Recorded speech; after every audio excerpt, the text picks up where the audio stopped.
The French President Emmanuel Macron has said that he is open to extending France's nuclear deterrence to European partners in the face of threats from Russia. Macron warned that Russian aggression knows no borders and will not stop at Ukraine. He also reiterated the possibility of sending European troops to Ukraine to enforce a peace deal. Europe is scrambling to try and work out its response to American President Donald Trump's upending of the transatlantic alliance. EU leaders are set to address the issue of nuclear deterrence amongst other issues during a special summit in Brussels on Thursday. The summit will focus on support for Ukraine and European defense. France is the only nuclear power on the European continent. In televised address to the people of his country, Emmanuel Macron pitched the idea of expanding the nuclear umbrella, but said that the use of France's nuclear weapons would remain only in the hands of the French president.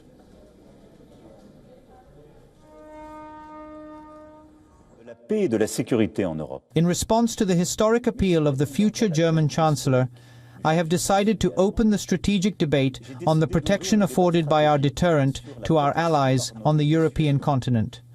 Whatever happens, the decision has always been and will remain in the hands of the President of the Republic, head of the armed forces. Moscow has raised concerns over Macron's nuclear comment. Foreign Minister Sergei Lavrov calls it a threat against Russia. Meanwhile, Germany is all set to ramp up its own defense spending with the incoming government. It wants to invest hundreds of billions of euros to bolster Europe's security, as the US guarantees look increasingly fragile. The likely next Chancellor, Friedrich Merz, said on Tuesday that he plans to reform the country's strict constitutional debt brake to pump up defense spending and to pursue massive infrastructure investments.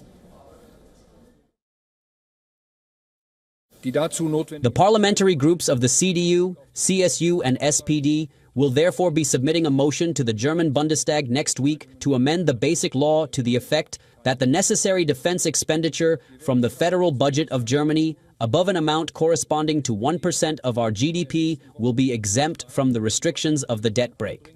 I want to say this very clearly. In view of the threats to our freedom and peace on our continent, the same must now apply to our defense, whatever it takes. Oberhalb eines Betrages liegen der 1%.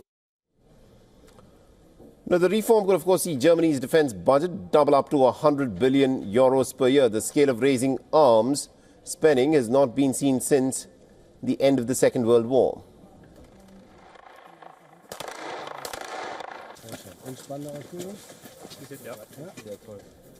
For all the latest news, download the WION app and subscribe to our YouTube channel.